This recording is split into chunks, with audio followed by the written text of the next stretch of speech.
I'm going to start today. I entitled this, because wifey says I have to have a title for it.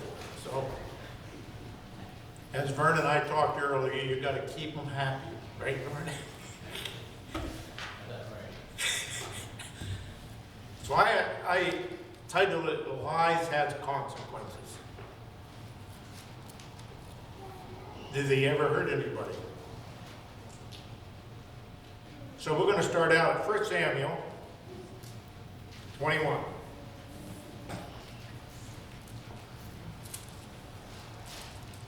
I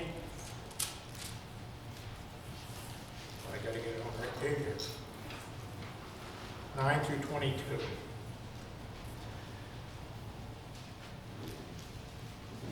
Now Samuel, David had been running from Saul. Now he's still running, and he's been, I think at this point, 3 days without anything to eat. So he goes to this priest. We start here in 1. Then David to Amalek the priest, and Amalek was afraid at meeting David, and said unto him, Why art thou alone, no man with thee? Now see, Amalek did not know that Saul and he were at odds with one another. He wasn't aware of this at all. So here you come, his son-in-law, and is alone. So he's thinking something's up. Where's his escort? What's wrong? What's going on? And David said unto him, like the priest, The king hath commanded me a business, and hath said to me, Let no man know anything of the business whereabout I send to thee, and what I have commanded thee, I have appointed my servants to such and such a place. Now therefore, what is under thy hand? Give me 5 loaves of bread in my hand, or what there is present. And what did David do here?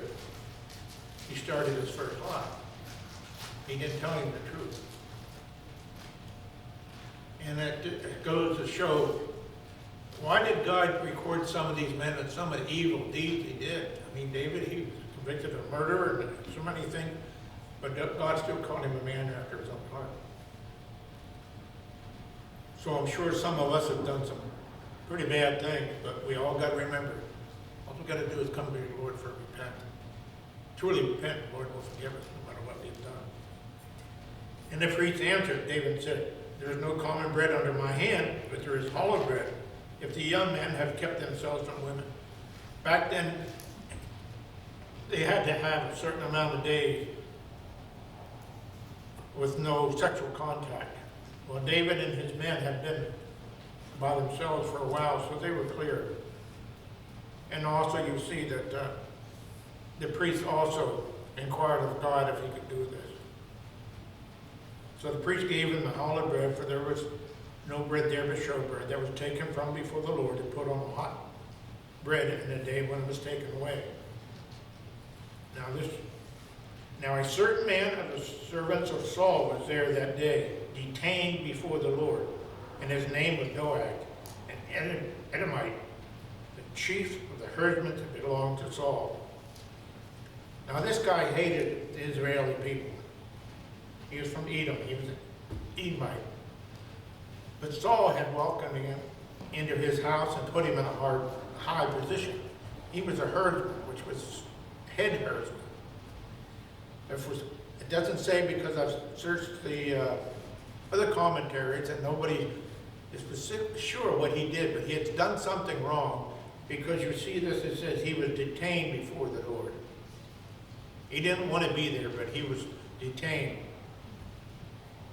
And David said unto Amalek, Is there not here under thy hand spear or sword? For I have neither brought my sword nor my weapons with me, because of the king's business require taste.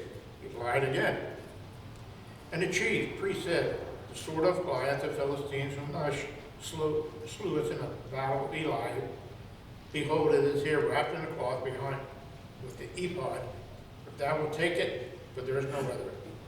David said, There is not like it, give it to me. And David arose and fled that day for fear of Saul, and went to Achish, the king of Gath. And here we go again. And David and the servants of Achish said unto him, Is this not David the king of the land? Did they not sing one to another in a dance and saying, Saul has slain his thousands, and David his 10,000? And David laid up those words in his heart, and was sore afraid of Achish the king of Gath. Instead of relying upon the Lord, he went to a Philistine king and lied again. He feigned he was mad. He even let spit come down his beard like he was mad. And he changed his behavior before them and feigned himself mad in their hands and scrabbled on the door of the gate, and the spittle fell down upon his beard. And then the king said unto his servants, Lo, you see this man is mad. Wherefore then have you brought him to me? Have I need of a madman, that you should have brought this fellow to play the mad part in my presence? And shall this fellow come into my house? So you're beginning to see a little bit that just because he was in a high position and he was God's man, he did not follow what the Lord had wanted him to do, and was bad consequences because of it. Now this priest, if you trace through the lineage, was the 10th in line from Aaron. Remember the priest, how the priest became a priest? It was the sons, it was passed on to the sons and sons, right? So he was the 10th in the line. If anybody can't hear me, just raise your hand. I know one time I heard it from a certain individual, they couldn't hear what I said. I won't name any names, Peter. I said I won't. So, but David was not alone. It said here he was alone, but he wasn't. Because in Matthew it said other men went with him.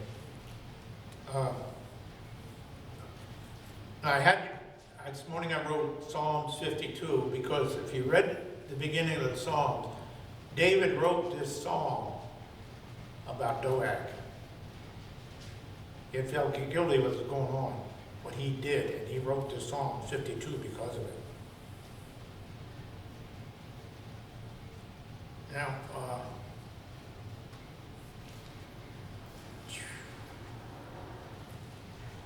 we stop it there. Start in 28, or 22:28.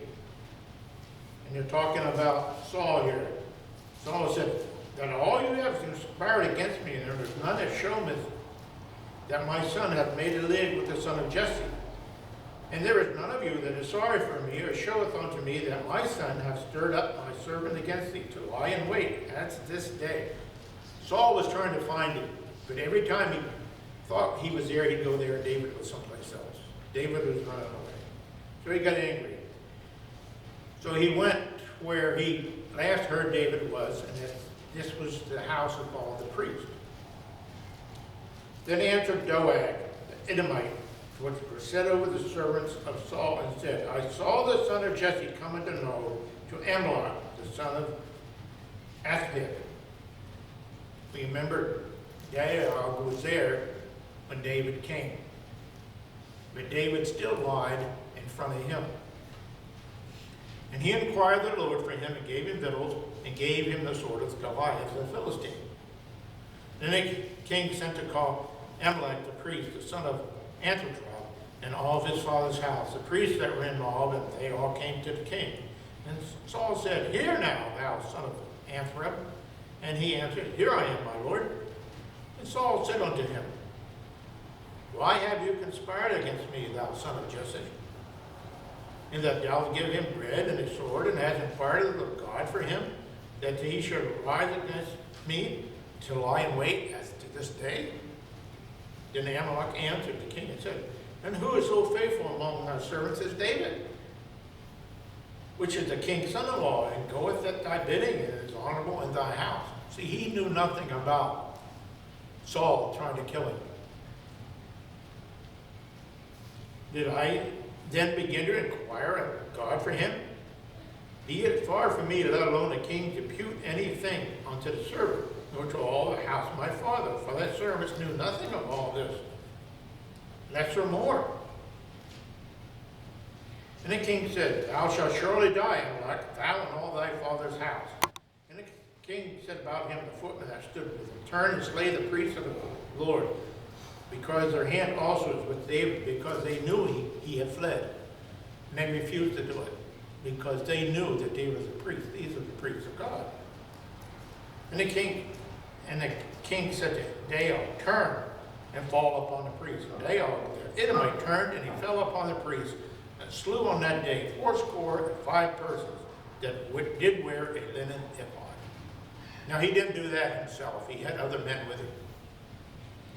And Nob, the city of the priests, smote he with the edge of the sword, both men, women, children, and sucklings, and oxen, and asses, and sheep with the edge of the sword. And one of the sons of Amalek, the son of Antra, Abiathar, escaped and fled after David. And Abiathar showed David that Saul had slain the Lord's priest. And David said unto Abiathar, I knew it that day when Doeg was there, the Edomite, that he would surely tell Saul, I have occasioned the death of all the persons of thy father's house. So, you see what Saul did? You remember when he went to, when he was fairly new king, that he went and killed a bunch of Philistines, and Samuel said to him, God said to him, kill everything. What did he do? He brought back the sheep, the best oxen, the best of everything, and he brought the king back alive.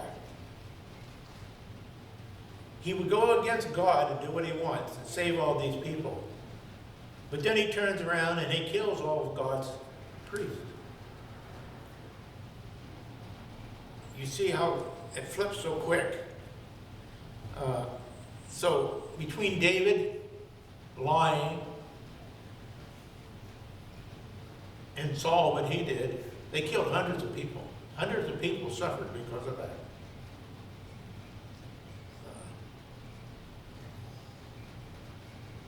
Was he looking for revenge? Yeah, well, he just hated him.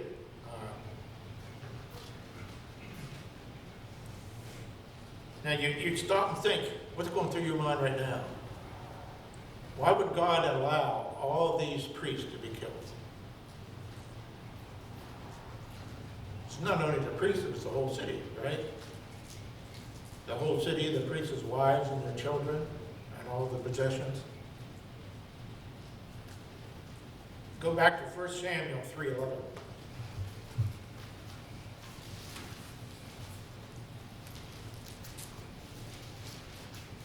God allows things for a purpose.